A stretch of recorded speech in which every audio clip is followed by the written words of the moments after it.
In this video, we will show you how to replace your power steering rack bellows boot on this Toyota Sienna. This will be located behind your front wheel. Let's get into it. Okay friend, let's get started on our job. The first thing you need to do is safely raise and support the front of the vehicle so the wheel's off the ground. Once you've done so, we'll continue on to removing all 5 of your 21mm lug nuts and then the wheel.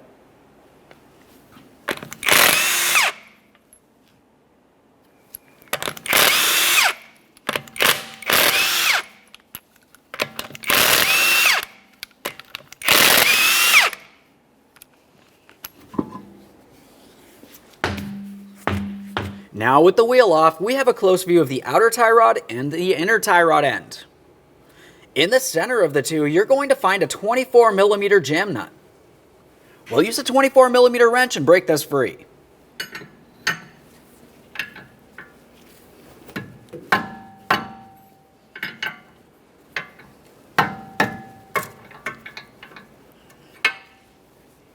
Once you have movement from that area, we'll follow the outer tie rod end to where it connects onto your steering knuckle. In this area, you'll be using a 17mm to remove the mounting nut. If you find you have a locking cotter pin, remove that first.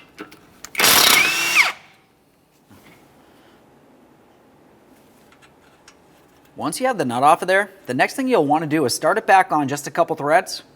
And now we're going to separate the outer tie rod end from the steering knuckle. Commonly, people will use a pickle fork and make their way in between this area, but that can cause damage, so we'll just continue on with a hammer, cause some vibration to break this free.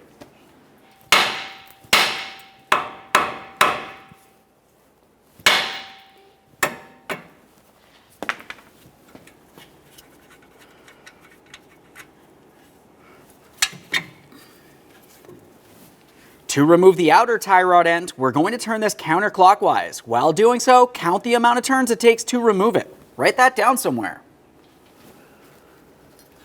1, 2, 3, and so on.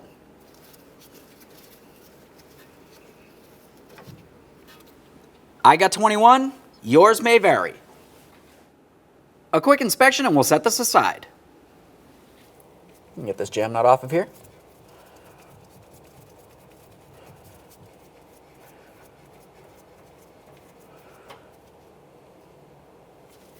Now we can continue on to removing our power steering rack bellows boot from the inner tie rod end and from the power steering rack. To remove the bellows boot, go ahead and squeeze this clamp and slide it out of position. Squeeze this with some pliers.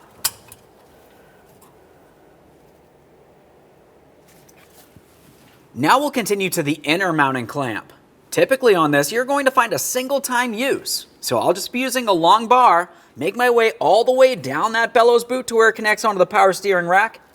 Looking in this area, I can see a metallic tab. That's part of the locking clip. We'll just break that right out of position and recycle it properly.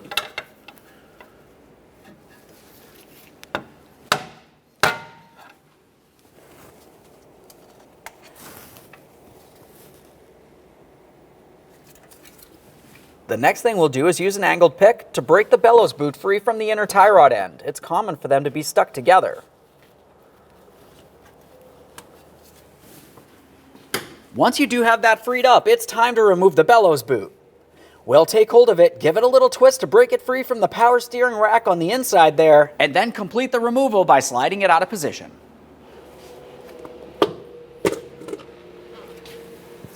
There it is, friend. Now we can prepare to install our bellows boot. When we go to install this, we'll be using a wire tie along the wider area that slides over that power steering rack. Once it's in place, we'll make sure we tighten it. Slide that right on over the shaft, all the way down to the power steering rack. Once you feel as though you have that in place, we'll just tighten this up as I mentioned.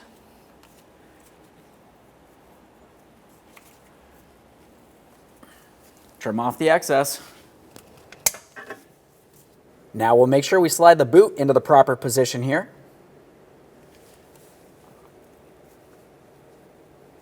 Should sit right onto that groove.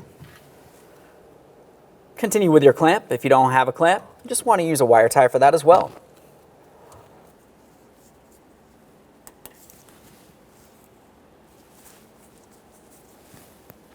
Next, we'll apply some anti-seize along the threaded portion of the inner tie rod end. After that, install your jam nut.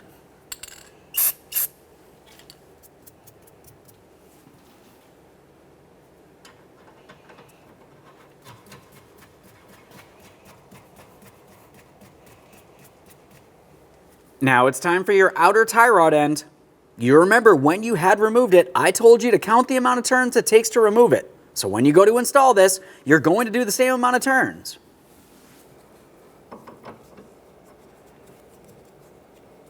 One, two, three, and so on.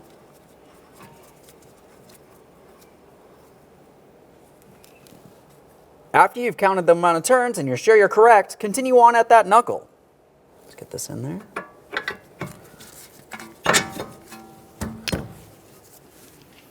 Now it's time for our outer tie rod end nut. Start it on, snug it up. Now that we snugged it, torque it to 36 foot-pounds. Once you have that torqued, the next thing that you need to do is pay attention to the slots on the mounting nut in comparison to the hole that goes through the stud of the outer tie rod end. We need to have that aligned so we can put in a locking cotter pin. If it's not properly aligned, continue tightening the nut until the very next slot is. After that, put in your cotter pin. Get this in there. Just peen that over.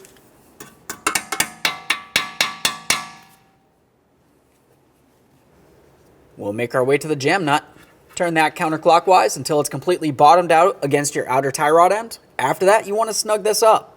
The torque for this is 65 foot-pounds. If you can't torque it, just make sure it's nice and tight.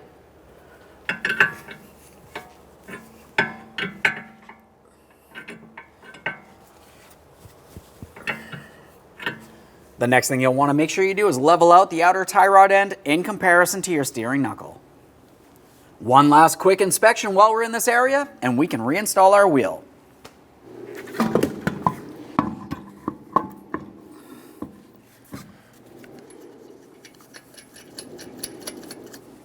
Now we'll bottom out the lug nuts, get the wheel back on the ground, and torque each of these to 76 foot-pounds.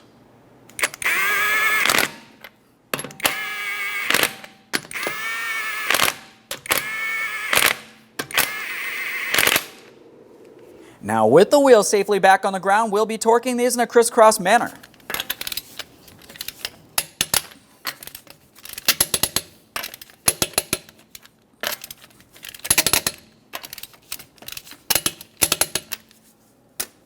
Torqued. Okay friend, we finished our installation. The next thing you want to do is go ahead and take your vehicle for a road test down to your local alignment shop. Thanks for watching. When only the best will do, demand TRQ. The only company that lets you view before you do. TRQ is committed to offering the highest quality aftermarket auto parts that are engineered for peace of mind. Thanks for using and viewing with TRQ.